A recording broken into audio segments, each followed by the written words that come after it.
The following is a Comfortably Zoned Radio Network production.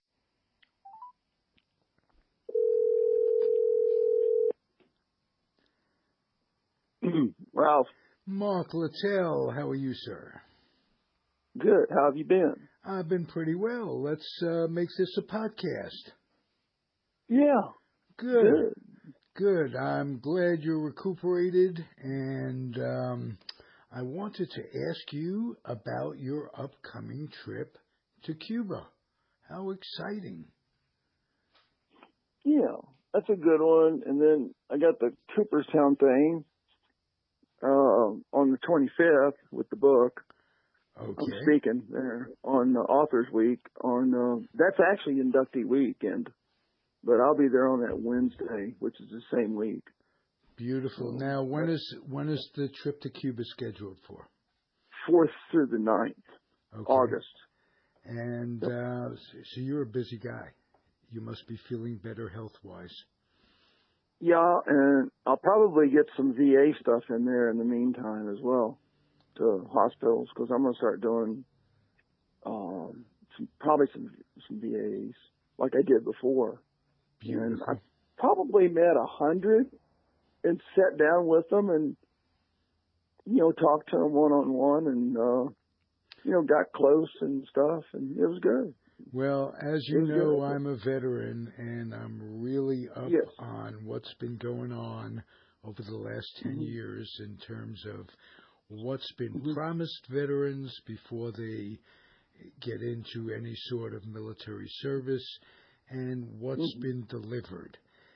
Now, you've been following it as well. Why don't you give me a little synopsis of how things have improved along the lines of veteran care in the past, say, 10 years? Well, that I don't know, because I'm doing everything through what we call the Wake Foundation. Okay. And I've been in it, and I see that my dad was in, VA as well. And that was when I was a little guy. I used to run up there, the family I used to go up to St. Louis. Now, your dad served in the Korean War. And he was pretty badly injured, if I pretty banged up. Yeah, he did. Yeah. He got shot up. Pretty good. Wow. But I know the one out in Arizona, where I was, they had some issues with that one apparently.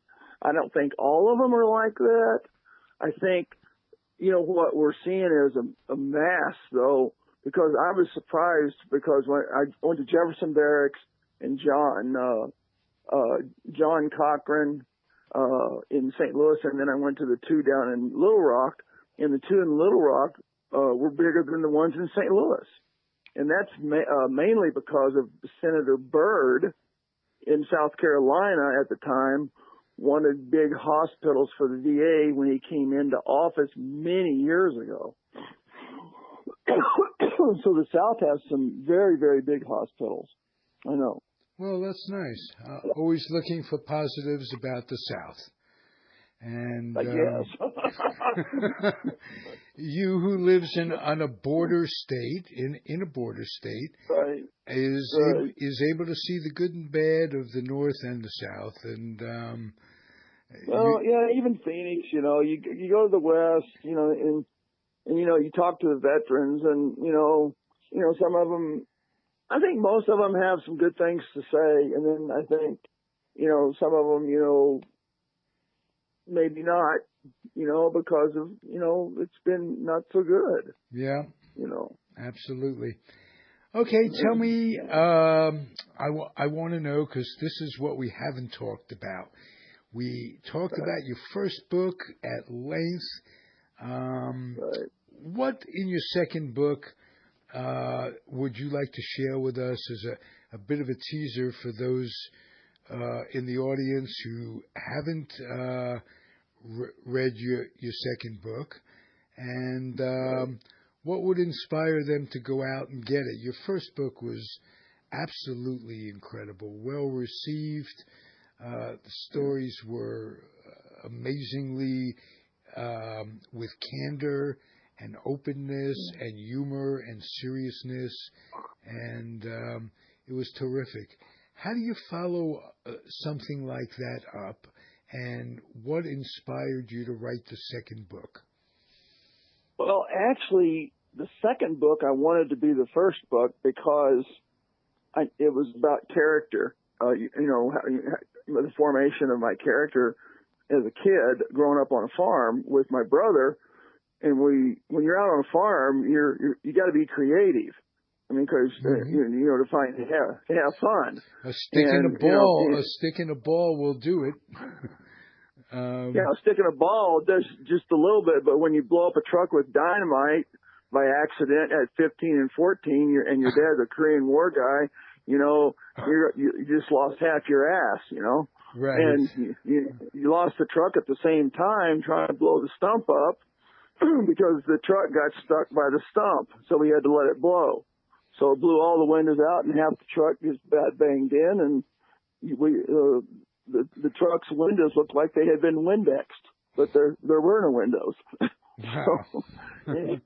So we drove that in, and that was pretty funny. But this book is the one I really like. So in a case like that, you just go down to Jiffy Lube, and you leave it for a couple of hours, and they'll fix it up for you. No, he calls Solely Hampton. That's his insurance guy, and that's the first time I've ever heard my dad not say a word. Because he's a Marine. I mean, yes or no, sir. And if you didn't say yes or no, sir, around here, you probably got knocked off of a tractor. So. But the funny thing is that he went in and called Solely Hampton. He told us later this. I turned to my brother and I said, "You think he's going to shoot us?" And that's why he was going. I mean, because I was trying to get the damn truck door open, and Eric was out there explaining to Dad that we got the stump blowing, but I parked far enough away where he couldn't see that all the windows were blowing out of the truck. And then one side of the truck, I parked in on the good side, and I was trying to kick myself out the door, because it was jammed in with all the concussion, that hit from the stump. And it was a mess. So that'll build some character. Oh, yeah. Well, there's a story after story in there. I used to mark for, crop dusting planes, and I'd, be an ADD and get bored out there, taking your 22 steps, and, you're in a raincoat. At the end of the day, you're either purple or yellow, and, because of the whatever they were spraying, and then your mom was all pissed off and telling you to get in the shower, but I'd start, flipping stuff up at the propeller, and I started hitting the propeller, because they're coming through at 12 feet, and, in today's day and age, you'd have a laser light and you'd be shining it in the guy's eyes. Those days, you didn't have the technology. No, we didn't have the technology, so we just flipped rocks up at them. I did anyway. And then John Huey, who flew in World War II, he was the crop duster, and my dad and he were good friends. And I'd go back to the Gideon Airport and mix up all the chemicals with him, and we pour them in or pump them into the bottom of that tank right there on the plane, and then he'd fly back, and I'd go mark again and step off 22 feet on this field. Right. And then he said, "Mark, get over here." And I said, of course I gave him the Marine yes sir, and I said yes sir, and he said, "I don't think you can afford to buy me a propeller." I said, "No sir," and he said, "You see that propeller up there?" It was a Stearman, it was bi-wing. And I said, "Yes, sir." And he said, "Those nicks aren't real pretty in that thing." He said, "This is how I know he knew he did it." He said, "You know that zing when it comes off that propeller, it goes zing like that?" And I said, "Yeah." He said, "Well, that zing can go right through your body." And he said, "That wouldn't be very cool." No. And I said, "No, sir." And so I said in the book, that's when I kind of cut that shit out, So anyway, and then, I figured it, he said that could go right through your head, and I said, well, a lot of people didn't think I had any smarts anyway, so that didn't matter. So, anyway, but, that's what he said to me about the propeller. And to be serious, did that help build up your arm at all? Did you fling it up there or just flip them? Or I just flip them from underhand, and I'd pick up a round one, and but I didn't hit it until about the third or fourth time, and then I got pretty good at it because that plane was just then pulling up, and it was coming in at 12 feet. And there's probably 15 feet when I timed the propeller because he was coming through there between 90 and 95 miles an hour on the field. Wow. And he was coming directly at me, and so here's this great big bi-wing plane with this big roar of an engine coming at you, and I'm sitting there trying to flip rocks at it. He can't see shit, because I'm underneath him. Right. And then, we used to shoot 22s at planes, and I know we had hit one because we had a Remington nylon on 66 automatic, and we just go lead the plane, and I said, we didn't have shit to do out there, so we just lead them up in the sky and see if we could, hit one. Well, we didn't want to hit the guy in them, but whatever. As they say, the idle mind is the devil's playground. And that's right. You were ADT. Yeah. I was ADT, but it was in the city, so we. It was a different kind of red and purple. Yes, it was a different kind of ADT. Tell me about the book tour coming up and how you enjoy meeting the fans, and it's not to you. It's not just going out there, hawk a few books, and not look up from the autograph. Everyone that you come in contact with comes away with this feeling that you're their friend. And I know it does as much for you as it does for them. But as a little boy at heart who just looked up to baseball players all his life and this, that, and the other thing, imagine what that means to kids. And I want to thank you for doing that for the kids and passing it on. The fun thing, Ralph, is that you've got the big kids, which are, they're still into the game and they remember you pitching. And, so there's memories there. And so you always try to make that nice eye contact with that handshake. And then they tell you a little bit of a story while you're signing. Then you look up and, you comment on what the story was. And, it brings back good memories. And I had forgotten some of the stories until they bring them up. And it's good to recall what happened in the past of, the history of the game, especially when you go to Cooperstown, because the Cooperstown is the 25th on that Wednesday. It's called Arthur's Wednesday. And so, Bruce, let me have a pick. And I said, when is inductee week? He told me. I said, well, I want to do it on the 25th. He said, well, you got it. I said, okay. Nice. So that's when I want to do it. And so I'll speak, and then I'll sign some books and talk and then see Cooperstown, because Cooperstown, I've never been there. It's 1,800 people, but during the summertime when people are really going at it, there's 25 to 30,000 people there. Right. And so it's a big deal. And it's a real quaint place. It's a beautiful setting. It takes a while to get to, and you won't be sorry. Just the thrill of being on those hallowed grounds that so many have walked. Who was your favorite ball player when you grew up? It probably has to be Stan Musial. Okay. Because he was actually such a nice guy. And I got to actually come real up close on him in Houston when Colt 45s, because we went down to visit relatives, and the Colt 45 stadium was out there. It was a mosquito-ridden place, and you could see the dome being built, in the background over there, and the game was like I don't know, I guess it was kind of a good AAA ballpark at the time, but I think that's where the Houston Buffaloes used to actually play, which is their AAA. And you if I'm not mentioned the mistaken. mosquitoes. There were Oh times gosh. where they had to stop play around home plate. I can remember newsreels and accounts of just a migration of these insects that would swirl around and literally block your vision. Do you have recall of that at all? Yeah, I mean, I didn't see it that night, but I'd see a batter step out of the box and just wave. Right. I mean that's what you're talking about to some degree, but I'm sure it was really, really bad.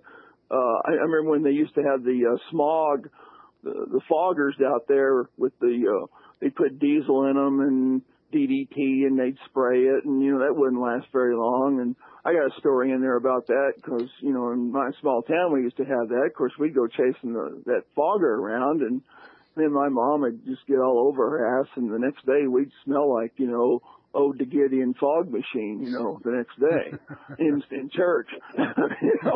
Saturday night game, Sunday morning, didn't take the shower, didn't take a bath, he smelled like mosquito dope. So that was it. All right. The third thing I wanted to talk to you about is your Cuban trip. And what inspired going to Cuba? I know you were a coach, professional coach, amateur guru, and you give private instruction and what have you. How did this transcend into going to Cuba?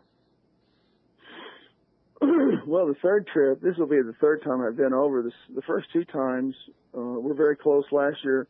The last trip I went was a federation type thing where there were like so many countries involved to want to listen to, get better at the game. So they had speakers, and I was lucky enough to be a speaker.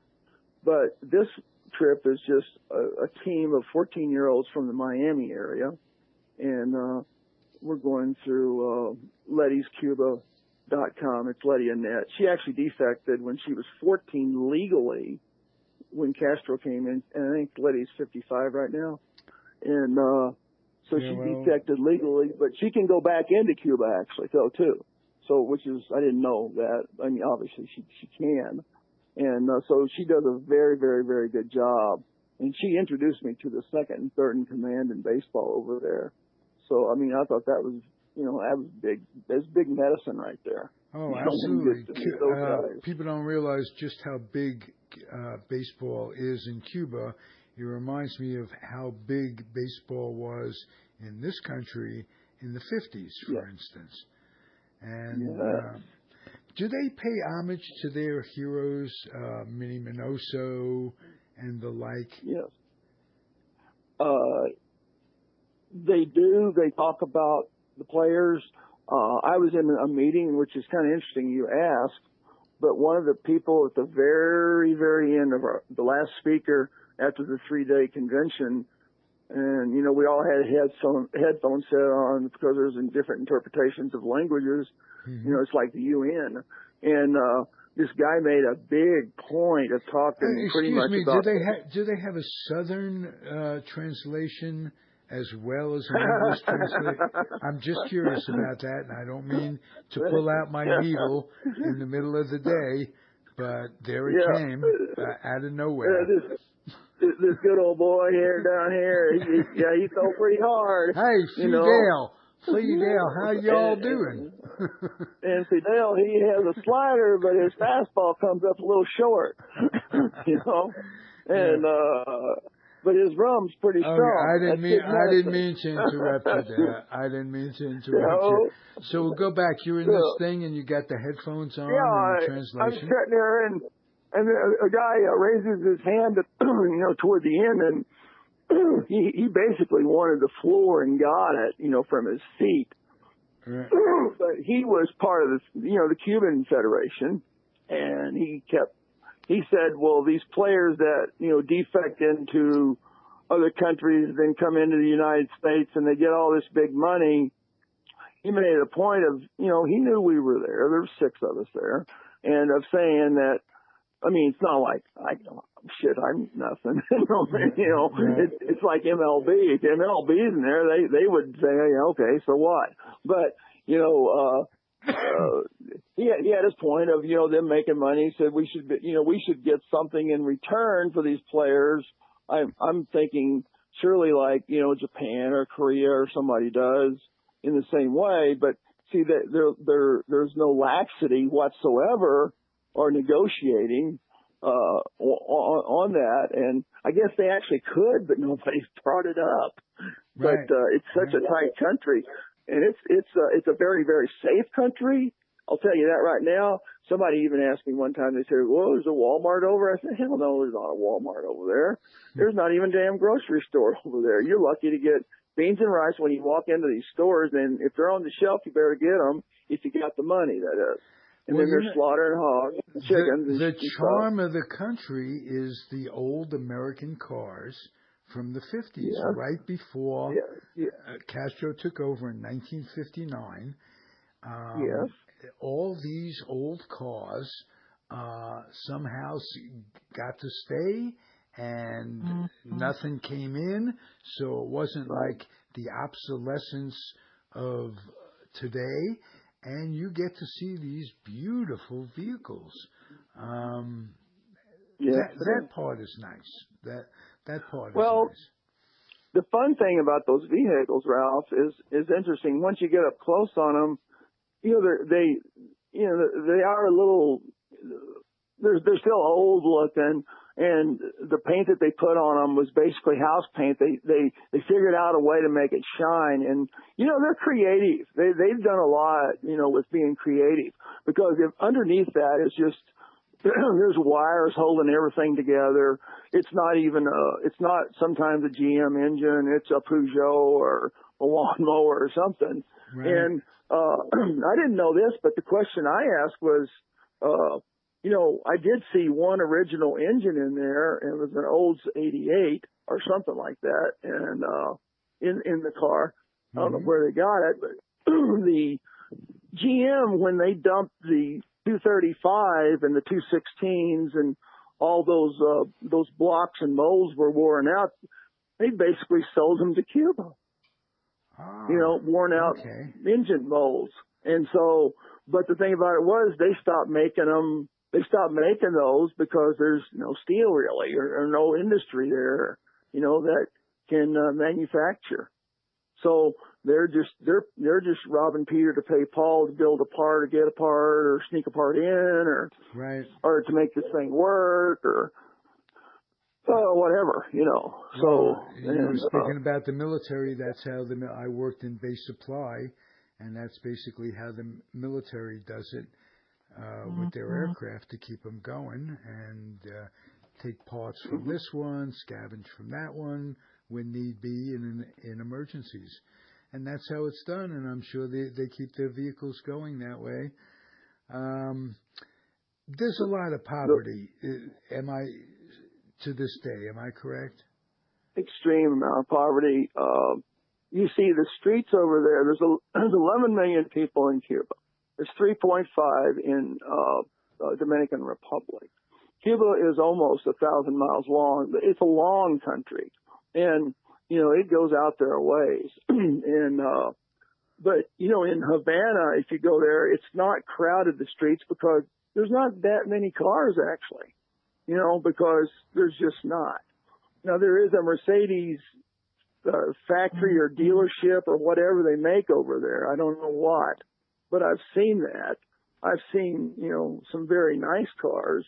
But, I've seen, like you said, the older cars. Mm-hmm. But the poverty is extremely, it's there. You don't see fat Cuban people because they walk a lot. They take the nickel bus. They get $40 a month from the government, basically, to try to live on. They have 6-story slum buildings of the ghetto, and there are no elevators. You walk up those stairs to that 6th floor. what is the And, spirit of the country like in terms of the people? How do they feel like they're going to revolt? Do they feel copacetic? How are they getting along? Well, here's the way I look at it. Oh, I think I lost you. All right. Mark. Think we lost you, Mark? We lost your connect. So, you know what? We'll find out next week what the spirit of the... We got you back, Mark Littell. Yeah. I'm Ralph Tycho with the Comfortably Zoned Radio Network. The show is Closing It Out with Littell, and we were right in the middle of discussing the spirit of the people in Cuba today. If you go, like, if you smoke a joint, if you get caught with whatever, dope or anything like that, or whatever, if you get caught with a gun, there's no lawyering up. You go to jail for 10 years. That's just the way it is. And then I saw the biggest trailer I've ever seen in my life pulled by a Russian tractor, by the way, a Russian diesel tractor that was smoking. And it had a whole bunch of people, men on it. And I asked the guy that was driving me around in a Russian car, and I said, by the way, in this Russian car, I could see the asphalt at the bottom. And I said, what's that? What's that? And it was coming into this neighborhood where the middle class were, which was, first class slums in our sense, but it's middle class. And they said, oh, that's the prisoners. They're going to work. That's the prisoners.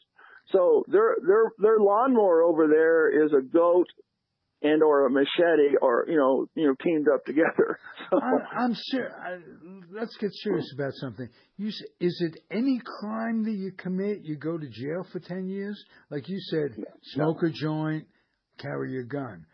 Do they say it's the same thing? No. Oh, okay. You're just being facetious. No, I wasn't being facetious. I was told several times on that one, 10 years. But there's other crimes over there, but they want that control. Like the largest building, obviously, is the Capitol. It's huge. And so, they want the people to know that we are the administrators and you are whatever you are. We tell you what to do and you jump. Right. And it's a dictatorship. Yeah. It's unbelievable. And, so that stands out, up there with all the lights on it, it's whatever. And, Havana's very easy to get around because there's not many people at night in there sometimes. Do they have a Trump Tower, speaking of dictatorship? Sure, yeah. It's coming right out of the ocean, sure. Okay. And it's a bridge. Aspiring dictatorships. Yeah, exactly. But the funny thing is the beaches are nice. Everything's, it's nice. The food's good.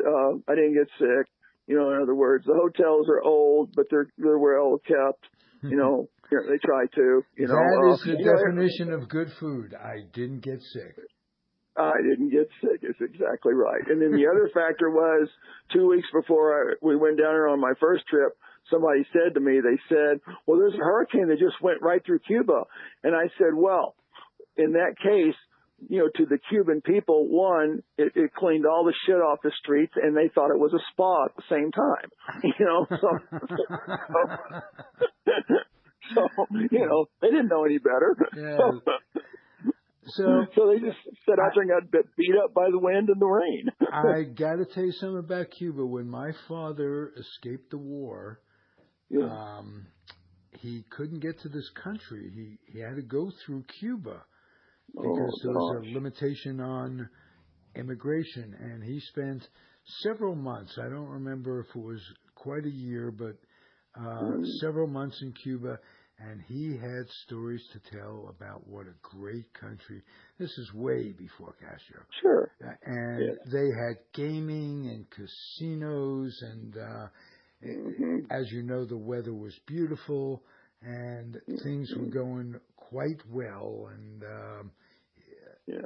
then, it's funny because Batista was no day at the beach, and not at all. That breeds a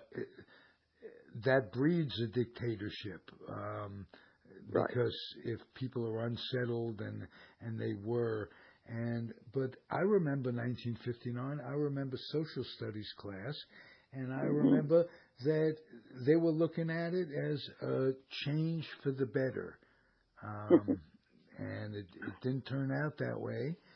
For the masses, but I'm glad to see things are opening up. Yeah. Baseball is the way to do it. Baseball and music, the way I feel. Yes. And they have beautiful music there, and always have had terrific baseball. And they very artistic in the way they present their culture. In how they carry it through. They're very poor, but there is some life in those people with the music and the baseball, and they don't make as much eye contact because they're always being watched. That's the other factor. And every once in a while you'll get a person that'll look at you, just basically curious. Curiosity kills the cat. But it's interesting also from what I heard about Castro. Was Castro comes in there and he gets his job done, and I think at one time he wanted to turn it into a democracy right off the bat, but the old men of the Batista era, they said, we're not going to let you make this a democracy because, one, we will kill you, so you make it what we tell you it's going to be. So that's when he changed his mind. Huh. That's when he swung. Well, we're going to I can't blame him in that sense. A lot of people respond to, "We will kill you." That's a phrase that will get your attention right from the start, and sure. No matter who you are, you can.